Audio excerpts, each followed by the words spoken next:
Assalamualaikum warahmatullahi wabarakatuh. Selamat sore teman-teman. Lagi ya, sambil nunggu adzan maghrib kita lanjut di balik perubahan kita. Sebelum kita awali kelas kita sore ini, mari kita berdoa terlebih dahulu sebagai wujud kesyukuran atas nikmat, rahmat, dan kepahaman dalam mengikuti kelas kita sore ini. Berdoa silakan. A'udzubillahi minasyaitonirrajim. Bismillahirrahmanirrahim. Rabbi zidna ilma warzuqna fahma birahmatika ya arhamar rahimin. Amin. Monggo Kang. Oke, Bismillahirrahmanirrahim. Assalamualaikum warahmatullahi wabarakatuh. Selamat sore ya. Oh ya teman-teman, nanti malam jam 8 kita tetap lanjutin ya, biar cepat selesai. Pagi ini kita udah masuk bab 6 dan rencana besok nanti malam bab 6 juga itu udah kita tuntaskan. Oke, kita langsung saja ya. Kita langsung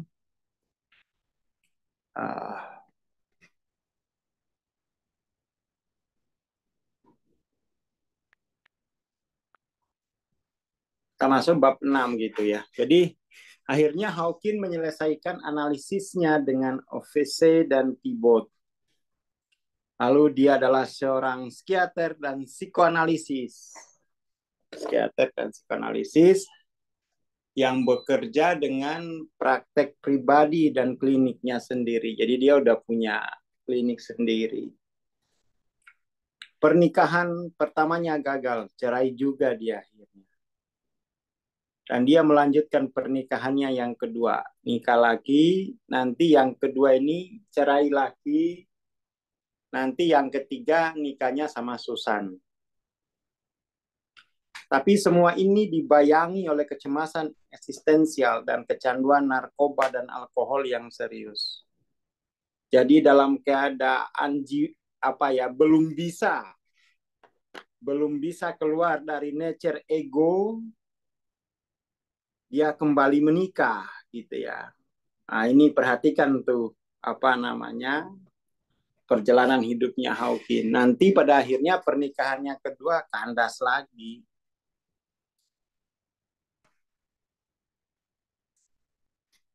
Gitu. Kecanduan Hawking itu penyakit progresif dan fatal yang nggak bisa lagi merespon pengobatan apapun yang tersedia. Jadi udah nggak ada obatnya. Terus menantang dokter yang baik yang baru saja memulai karirnya yang termasyhur. Jadi penyakitnya itu menantang. Pecandu alkohol sering rela menyerahkan hidup sendiri untuk kesenangan yang tinggi. Keadaan bahagia yang dialami saat mabuk. Jadi alkohol dan obat-obatan juga dapat membungkam perasaan negatif. Jadi bukannya dilampaui, malah dibungkam, malah ditutup, dialihkan. Meskipun untuk sementara. Benar-benar membantu, kata Hawking. Jadi orang minum alkohol, konsumsi obat-obatan itu hanya untuk bisa tidak mau merasakan emosi negatif gitu ya.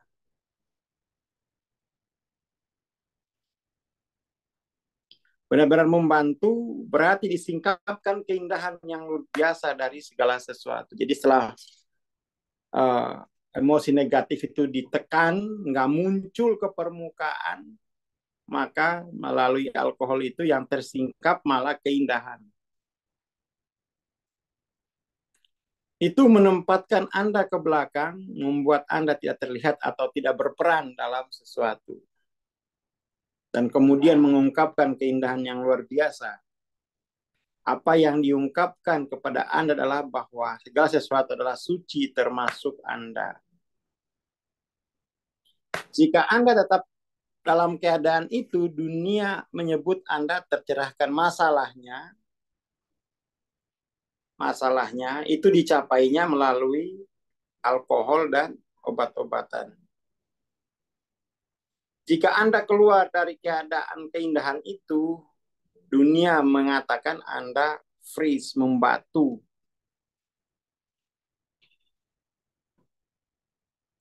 Paparan Hawking terhadap alkohol dimulai dari orang tuanya. Ia berasal dari keluarga peminum.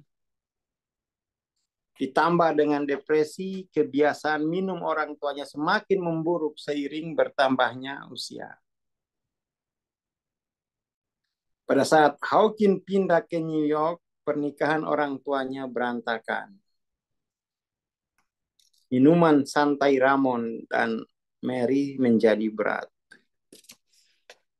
Raymond memiliki masalah liver dan alkoholisme. Dan alkoholisme kedua orang tuanya akhirnya berakibat fatal gitu ya. Hawking memiliki masalah tambahan sebagai dokter, ia memiliki akses mudah ke obat resep. Ketika toleransi tubuh terhadap alkohol meningkat, menjadi lebih sulit untuk mencapai keadaan melayang, untuk fly lagi. Penarikan dari keadaan fly membawa keadaan yang berlawanan, yaitu depresi.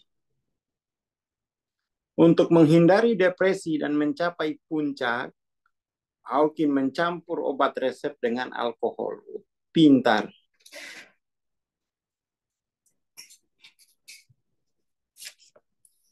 Penyangkalan pecandu tidak berbeda untuk Hawking.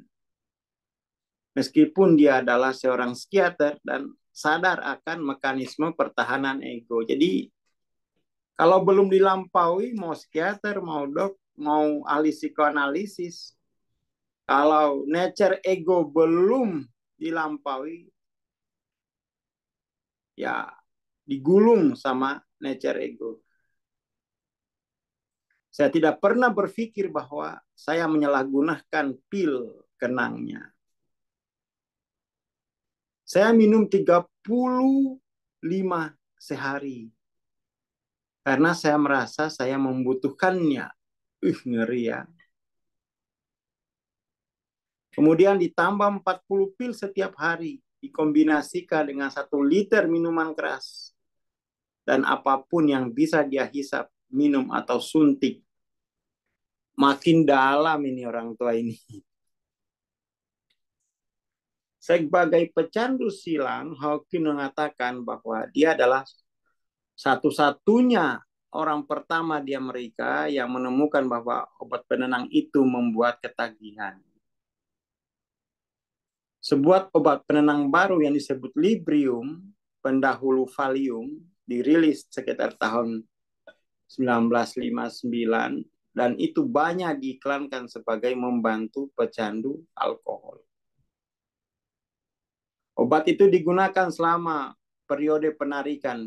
Ini menceritakan sisi gelap dari dunia obat-obatan ya. Tetapi jika Anda memiliki kecenderungan kecanduan, Anda cukup mengalihkan kecanduan Anda dari alkohol ke Librium. Hawking menggunakan Librium untuk sadar dari mabuk dan ketagihan. Dan kemudian saya meminumnya katanya. Dia kemudian bermain dengan seluruh rangkaian obat penenang. Nature ego. Sebagian orang atau kebanyakan orang nature ego bukan untuk main ke obat-obatan, mainnya ke dunia kemiskinan, miskin selamanya. Gitu.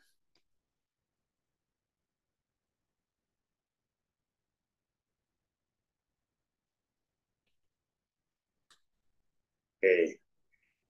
Jadi jangan sampai kamu hidup di dunia itu kamu dikopio nature ego.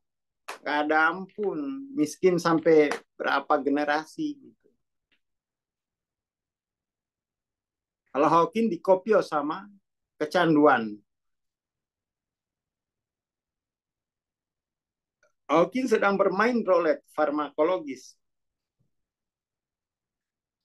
Sebagai seorang psikofarmakologis, ia secara manual memanipulasi kesadarannya sendiri dengan bagian atas di satu saku dan bagian bawah di saku lainnya.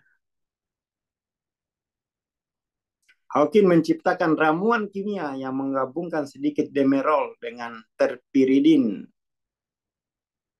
paregorik, bubuk opium dengan kloral hidrat. Dia memiliki seluruh kotak barang untuk mentitrasi dirinya sendiri. Dirinya menjadi keadaan benar-benar lembut di siang hari. Jadi pengetahuannya tentang obat-obatan itu digunakan untuk melayani egonya sendiri, melayani nature ego.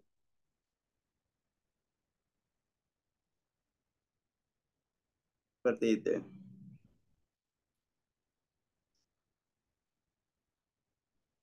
Ya, itu kalau bahayanya nature ego belum dilampaui. Dan ketika hari hampir berakhir, dia akan menelan dexedrine, psikostimulan yang digunakan meningkatkan kewaspadaan dan mengurangi kelelahan.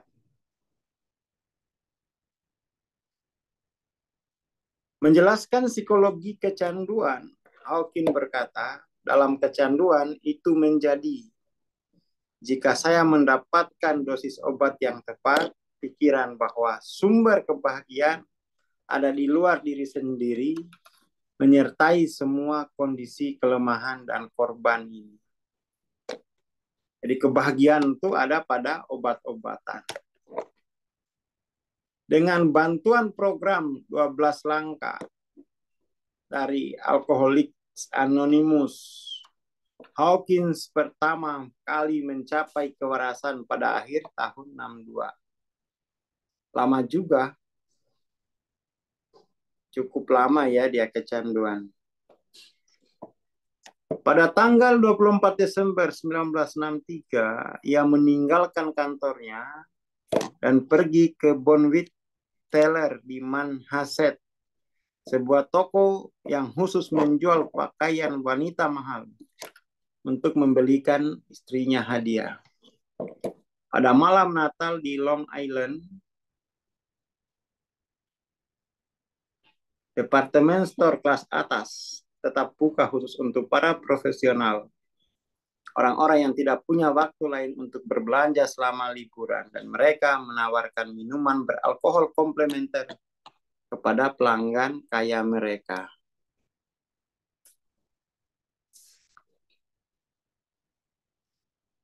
Wanita yang menyajikan minuman bertanya kepada Hawking, apakah Anda ingin Scotch atau Bourbon? Hawking menjawabnya Scotch. Pada saat itu, kewarasannya selama 1 tahun menguap. Setelah kambuh, masalah alkohol dan obat-obatannya memburuk lagi. Kambuh lagi ya. Dengan putus asa, dia menyadari bahwa tanpa bantuan energi spiritual, dia tidak dapat pulih. Kecuali dia percaya pada Tuhan, atau dia akan mati. Pada saat Hawking mencapai titik terendahnya, seperti halnya dengan banyak pecandu alkohol, hidupnya, termasuk tubuh fisiknya dan hubungan pribadinya berantakan oleh nature ego. Nature ego. Gitu kok nggak mau diatasi. Hidupnya kacau. Dan itu tentu biayanya lebih mahal. Hawking adalah seorang alkohol fungsional. Sedikit jika ada orang di kliniknya yang mencurigai dia punya masalah. Dia muncul untuk bekerja setiap hari dan minum di depan umum seperti pria terhormat di malam hari. Tetapi di rumah, dia remuk. Pas masuk kamar sendirian, remuk dia, depresi total.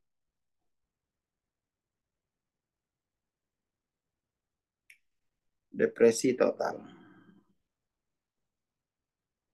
Jadi ketika menyibukkan diri dengan pekerjaan, selesai kerja, pergi ke bar, minum-minum, masuk kamar, ambiar lagi. Kenapa? Nature ego belum tuntas.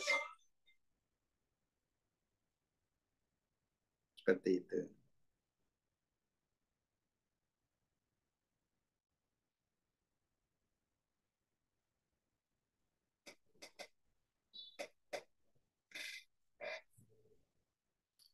Seperti orang tuanya, Hawking rentan terhadap depresi. Alkohol dan depresi tampaknya terkait secara genetik. Seringkali berjalan beriringan. Tidak berhasil, ia mencoba berbagai rumah sakit dan sanitarium untuk mengatasi kondisinya. Tingkat keparahan alkoholisme menyebabkan muntah proyektil disertai dengan sakit kepala hebat. Pengalaman yang membuatnya takut. Sebagai seorang dokter, Hawking mengetahui efek fisiologis dan biokimia dari minumannya dan mengkhawatirkan otak dan hatinya, otak dan liver ya. Menyadari dia tidak bisa berhenti, bahwa dia di luar kendali, dia mulai panik. Artinya Hawking telah sampai di titik terendah. Telah sampai di titik terendah. Rumah tangga udah hancur, tubuh hancur, uang habis tentunya. Alkohol dulu membuatku mabuk dan bahagia, kenang Hawking. Semua obat-obatan itu, tetapi setelah beberapa saat, bahkan dengan obat itu, saya tidak bisa mendapatkan efeknya lagi. Ketika obat itu berhenti, yang muncul adalah kecemasan yang sangat besar. Penghentian obat penenang membawa ketakutan yang melanda Hawking dalam gelombang. Akhirnya mengarah ke delirium tremens, di mana semacam teror tanpa nama akan mulai mengambil alih kesadaran Anda dan rambut akan naik di bagian belakang leher Anda. Dan paranoia akan mulai dan Anda hanya hidup dalam keadaan teror yang mengerikan. Seperti banyak pecandu alkohol saat itu, termasuk Bill Wilson, Hawkins memeriksakan dirinya ke rumah sakit Tones. Dia melakukan ini 3 kali. Sekali harus dibelenggu ke tempat tidur seperti orang gila yang mengoceh. Pada kunjungan terakhirnya, dokter memberitahu Hawking bahwa jika dia tidak berhenti minum, livernya akan pecah dan dia akan mati kehabisan darah dalam beberapa bulan. Bagi ego, mati sisa lebih baik mati daripada berhenti minum. Ngeri ya, nature ego. Lebih baik mati daripada harus kaya gitu kan. Kalau nature ego miskin. Seperti itu.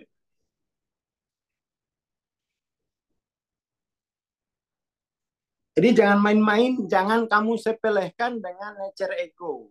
Ya. Jangan ditunggu gemuk nature egonya. Nanti aja, nanti aja, nanti aja. Oh, belum tahu dia ya. Dan ego tidak akan berhenti meskipun kamu mati gitu. Sampai kamu harus niat stop. Kata orang Muna, daho. Harus daho, stop. Stop. Jangan sia-siakan kehidupan duniamu hanya melayani nature ego. Kenapa? Nature pencerahan tuh jauh lebih indah kok, malah kamu mengabdi kepada nature ego. Kamu terjebak di sini nggak sadar krisis, wah habis kamu. Berapa kos dari hidupmu terjebak di sini? Makanya ya tidak salah Hawking mengatakan bahwa Asuransi terbaik di dunia adalah pencerahan. Asuransi terbaik di dunia adalah pencerahan. Kamu jangan kira itu hidup itu kalau udah kerja lalu akan bahagia, enggak. Nature ego selalu itu kamu bawa-bawa. Orang sini dulu bilang musuh terbesar dalam dirimu adalah egomu sendiri, nature egomu sendiri. Berapa uang yang kamu sediakan untuk mengatasi musuh terbesarmu itu? Kata orang dulu begitu. Kalau kita ego bukan nggak usah dimusuhin, dilampaui saja, dilampaui.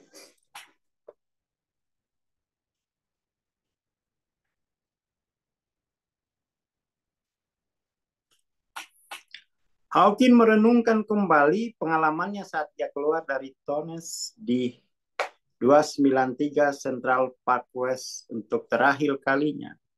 Saya baru saja dikeluarkan dari rumah sakit Tonnes dan chloral hidrat baru saja habis. Dan lutut saya menjadi air. Aku hancur, tembok jatuh menimpa saya. Saya pikir saya akan gila, saya tidak punya pilihan. Saya hancur tepat di trotoar, seluruh jiwa saya berantakan. Teror yang menggelegar sedang menghampiri saya. Dibawa terus ke titik terendah. Mau pencerahan gak kamu? Mau pencerahan gak? Dia berjalan menyusuri blok, berpikir persetan dan berhenti di bar pertama. Sambil duduk di bar, dia memberitahu bartender apa yang baru saja dikatakan dokter kepadanya. Dia mabuk dalam waktu jam. Bahkan dengan mengorbankan nyawanya sendiri, dia tidak bisa berhenti. Ego pokoknya. Tidak akan segan-segan meminta tumbal nyawamu. Kalau kamu tidak, kamu lampaui.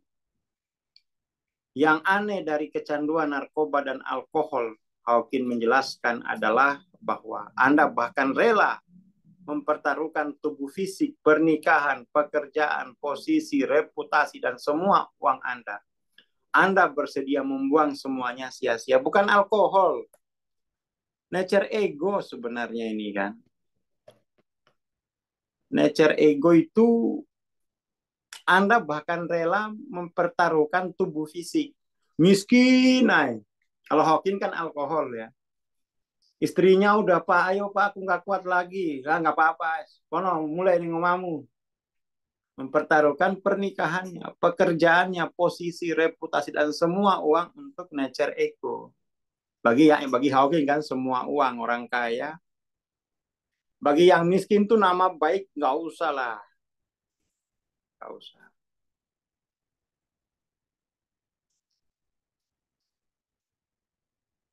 Makanya ya kata Nabi setelah perang Badar itu ada perang yang lebih besar. Perang yang untuk melampaui nature ego. Siapkan ongkosnya. Ini loh, gambar ini loh. Setelah perang di sini kan Nabi bilang kan, setelah perang Badar itu kan perang kultural, ya toh? Di sini kan tempat perang Badar.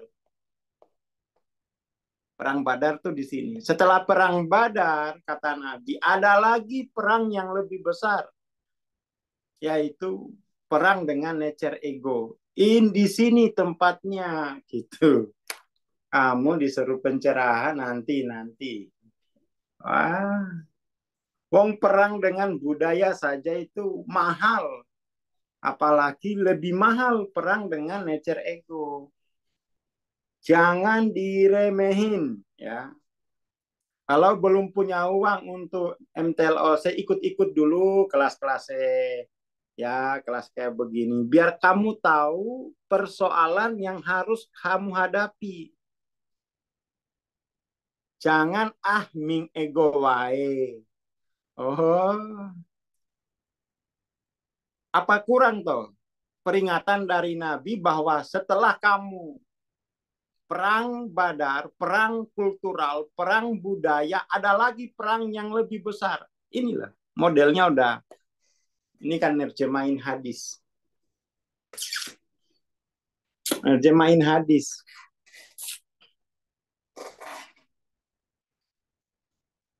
Kan ada hadisnya atau ini? Ini perang Badar di sini. Ini ada laki jihadun nafs. Siapkan anak-anak bekali dari kecil. Jangan nggak apa-apa. Jangan bilang nggak apa-apa. Nabi aja sudah memperingatkan kok.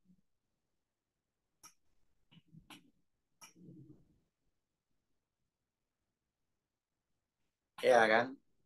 Jadi teman-teman tuh model yang ini, dua model terbawah ini untuk menggambarkan hadisnya Kanjeng Nabi. Menggambarkan hadisnya Kanjeng Nabi perang Badar, lalu perang dengan nature ego. Lebih besar dia. Lebih besar.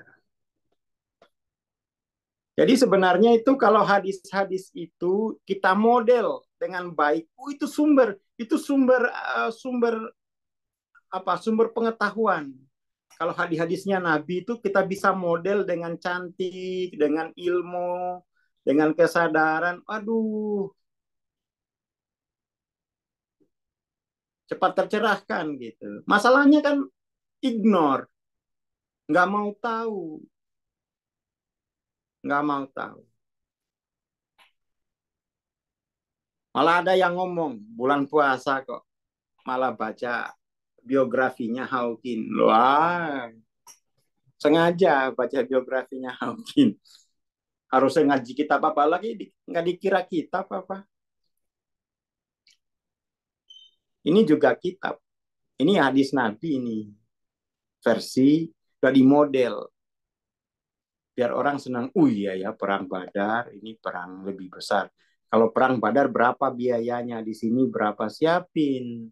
Biar kamu mencapai ini. Itu enggak mau. Paparan Hawking pada Wilson, Tibot, dan prinsip program 12 langkah dari dilakukan lagi berharga baginya. Tetapi Hawking masih agnostik dan menurut prinsip Alcoholics Anonymous, Anda harus percaya pada semacam kekuatan lebih tinggi untuk mendapatkan kewarasan. Tanpa kepercayaan, tanpa asas non-linier, katakanlah begitu, dan tanpa kendali atas kecanduannya, krisis internal muncul. Nature ego itu kan anti ilallah gitu kan. Anti ilallah. Hawking telah merasakan cahaya di tumpukan salju, cahaya kehadirannya waktu dia masih kecil, umur 12 tahun. Tetapi masih mempertanyakan keberadaannya. Ya sama dengan saya. Bahkan saya lebih parah lagi ya. Maksudnya itu Simbah itu sudah memberikan kunci. Sudah memberikan kunci untuk bisa mengalami kehadirannya. Enggak saya buka. Sampai Mbak itu pas saya datang pertama kali setelah bangkrut, kamu belum sukses. Kamu udah pegang kunci, belum sukses. Ya kan? Simba itu, kamu belum sukses, heran dia. Kok bisa kamu nggak sukses? Kamu pegang kunci. Kalau Hawking kan dia untuk merasakan keindahan pakai obat, pakai pakai alkohol. Saya sama Simba dikasihkan amalia yang saya kerjakan. Sampai Simba itu geleng-geleng. Saya ceritakan, aduh Mbak, pintunya udah tinggal set, pintunya udah nggak mau duduk. Saya kalau wirid ijazah dari Mbak itu langsung tembus. Nggak tahu sama Mbak itu dikasih apa gitu. Pokoknya tahu aku nature itu. Tapi nggak mau. Sampai Simba itu tahu saya ceritakan, waduh. Kemudian bilang, nggak apa-apa, kamu masih muda. Nggak apa-apa, sembuhin lagi. Dikasih madu. Jadi kalau baca wiritan dari Mbak itu, wah langsung itu ndak pakai tartar. Saya bisa langsung bedain, langsung pintar lah. Langsung ini keindahan tuh langsung muncul. Kadang-kadang itu bisa apa ya, bisa kayak ngomong sendiri, oh nanti begini, begini. Dan terjadi. Tapi nggak mau. Kata Mbak, ya kamu udah tahu gitu ya. Kamu tahu dan bersyukur kamu belum menikah, kamu juga masih muda. Ya jadi, ya buat cerita besok. Jangan main-main dengan nature ego. Jangan dianggap nature ego itu bukan lawan yang ringan. Bukan lawan yang ringan. Simba itu sampai, aduh anak ini. Tapi enggak apa-apa. Itu aja Simbah kemudian tuh cerita bahwa selama kamu di Jakarta itu saya tiap habis Isya, tiap habis subuh itu kamu tak bacain surat Al-Hasyr ayat 22 sampai 24. Ditirakati Simba saya. Ditirakati. Harus ada tirakati. Jadi Mas Imam tuh kalau punya santri ditirakati. Kayak kita tirakati yang belajar. Apalagi bulan puasa, wah itu tirakati setiap sore 2 jam wirid. Karena yang dia hadapi itu nature ego. Kalau nature ego sudah terlampaui, pintar-pintar, cerdas-cerdas, pasti cerdas. Nggak mungkin nggak. Kenapa? Wong keilahian. Keilahian. Auto cerdas. Jadi jangan main-main dengan nature ego. Dulu tapi memang ya apa ya, waktu itu juga saya agak bandel tuh karena konflik intelektual juga. Ini gimana sih ilmu kayak begini, nggak ada model, nggak ada paragraf, nggak ada bukunya, disuruh duduk aja wiritan. Saya waktu itu, ini kok hidupku jadi kayak kembali ke masa lampau gitu. Saya anggap wiritan itu kuno. Waktu itu begitu, keangkuhan intelektual. Padahal kalau saya praktekkan itu duduknya Mbak, selesai masalah. Apa jualan laris, uang. Gak pernah kurang duit saya kalau duduk itu. Gak pernah kurang duit. Tapi nggak mau duduk. Gila nggak itu ya? Ternyata nature ego. Makanya biar nature egonya itu bagus. Kopio-kopio udah. Obatnya itu, hanya itu obatnya. Sakit memang kan, di kopio itu sakit, apalagi yang di kopio itu kena langsung harga diri sebagai laki-laki. Habis kamu. Dia membongkar pertahanan. Pertahanan apa ego laki-laki itu. Sakit nggak apa-apa. Sakit nggak apa-apa. Daripada kamu dihajar ego babak belur, bacaannya tentang para filsuf besar kuno membuat pertanyaan-pertanyaan eksistensial tetap hidup dalam jiwanya, terutama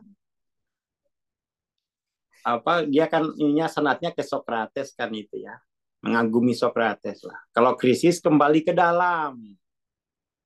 Nah, cara tercepat untuk kembali ke dalam, kopio, remukan egonya gini kan, biar dia kembali ke sini gitu. Kopio terus titik ini. Daripada kamu habis usiamu di kopio ego, mendingan diperjelas oleh pasangan. Bagi yang belum punya pasangan, ya carilah. Cari Kopio. Kemudian penekanan teologis pada tahun pertama di Marquette di pas kursus teologi kan, menghidupkan kembali pertanyaan tentang realitas spiritual. Pertanyaan yang lebih dalam selalu hadir, bahkan setelah ilham di hutan, bahkan sebagai seorang ateis kemudian menjadi seorang agnostik. Tidak pernah ada titik ketika Hawking melepaskan pencarian kebenaran. Dia selalu adalah muridnya. Jadi Hawking itu apa ya? Kalau kita bilang itu dikehendaki. Pertanyaan pendorongnya adalah, jika tidak ada Tuhan, lalu apa inti dari kebenaran keberadaan? Jika bukan Allah sebagai konteks daripada medan kehidupan, lalu apa? Gitu kan, kira-kira. Ini pertanyaan-pertanyaan mendalam. Didorong oleh pengalaman transendental sebelumnya. Jadi penting ya teman-teman itu punya pengalaman transendental. Pengalaman transendental yang tersadari itu ya saya tanggal 26 Februari 2004. Ini pengalaman transendental yang mungkin dulu-dulunya itu ngalamin, tetapi tidak terdefinisi secara metodologis gitu ya. Metodenya gimana kembali ke sana. Tanggal 26 ini saya tahu metodologinya apa. Wiridkan ijazah dari mbah. Sampai lagi itu.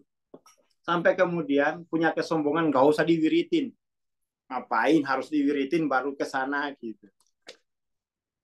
Kesombongan intelektual. Kesombongan intelektual. Sembrono.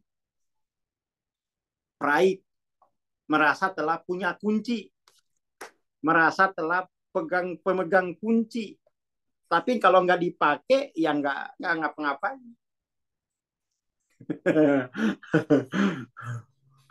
Ya saya dulu ada kesombongan gitu. Enggak, nanti saya tunggu titik-titik paling rendah. Toh kuncinya sudah saya tahu. Toh kuncinya Mbah sudah serahkan. Ada kesombongan itu dulu. Toh saya tahu kalau saya pakai selesai. Ya benar. Pada suatu malam saya mimpi.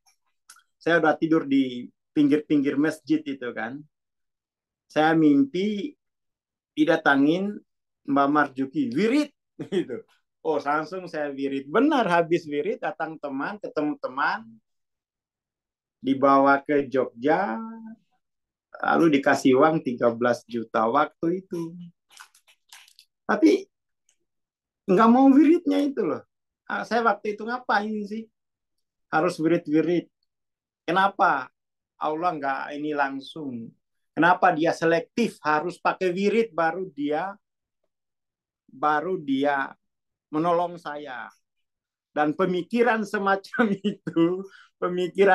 itu rusak, pemikiran yang rusak gitu. Saya bisa jelaskan itu. Ya, 175 bocor alus. Bocor alus. Lama juga saya di jalanan kurang lebih 6 bulanan lah. 6 bulanan sampai mimpi malam-malam wirid gitu. Baru gitu. Dari situ saya merasa untung aku punya sanad. Dalam keadaan dikuasai ego, dalam mimpi guru kita bisa hadir melalui mimpi, bisa memberi petunjuk. Coba kalau belum punya sanad. Makanya teman-teman yang sudah punya sanad kalau nggak sukses juga ya gimana gitu. Harusnya sukses lah, udah punya sanad loh. Mau sanate tekan Rasul, tekan Kanjeng Nabi.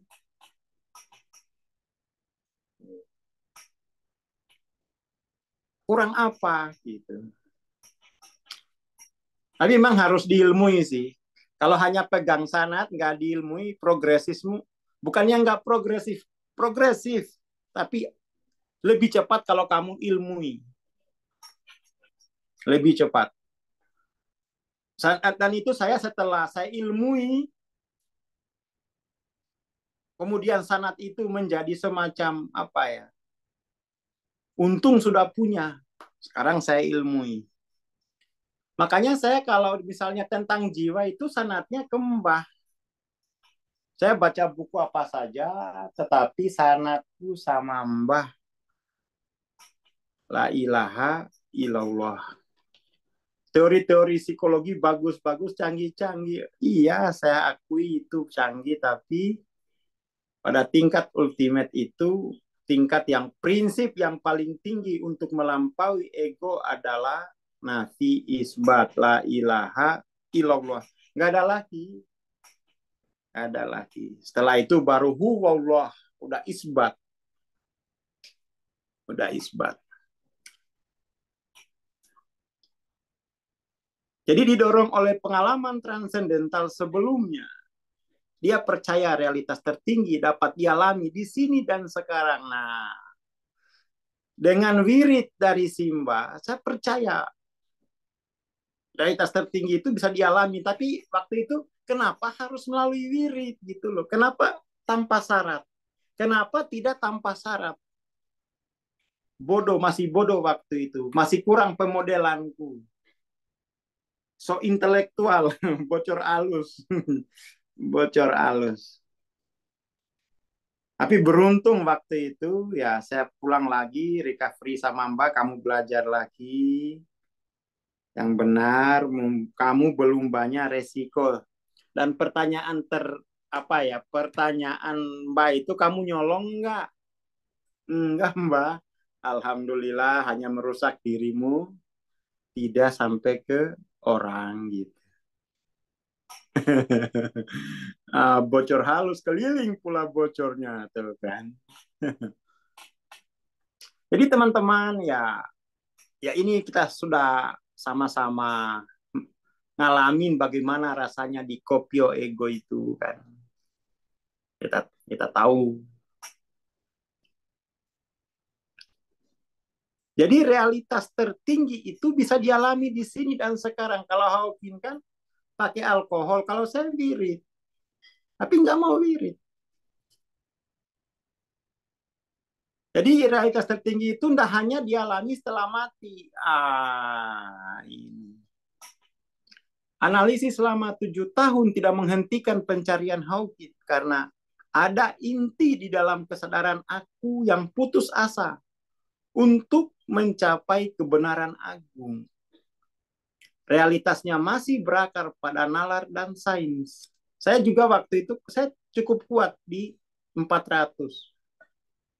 Saya cukup kuat. Saya adalah seorang pemikir dan pelaku praktis, seorang pragmatis kenang Hawking. Jadi hati-hati anak-anak sudah pintar, kamu kena jebakan di 400. Di 400 itu aku adalah konteks bagi dunia. 400 itu gitu. 400 itu dia disebut privilege subjek. Aku adalah konteks bagi dunia. Ini aku, ini dunia. Konten. Dirinya sendiri yang merupakan konteks. Saya pernah ngalamin ini. Dan itu buang-buang usia saya. Simbah aja nggak nyangka, tapi ya gimana? Dalam filsafat saya adalah seorang empiris logis. Saya hanya percaya pada apa yang dapat diverifikasi melalui pengalaman manusia. Tetapi intelektual tidak menghasilkan jawaban. Oke, itu dulu ya untuk sore ini. Nanti malam kita lanjut sampai selesai selesai bab neraka. Teman-teman ya hati-hati dengan neraka dari budaya perang Badar, hati-hati dengan setelah perang Badar. Sudah saya modelkan, semoga teman-teman ini hadis Nabi ini. di sekanjeng Nabi. Terima kasih, selamat sore, selamat berbuka puasa. Assalamualaikum warahmatullahi wabarakatuh. Waalaikumsalam warahmatullahi wabarakatuh. Terima kasih Bang Sar, terima kasih teman-teman. Jangan lupa ya, nanti jam 8 malam setelah taraweh kita lanjut kelasnya. Terima kasih. Assalamualaikum warahmatullahi wabarakatuh. Selamat malam dan selamat berbuka.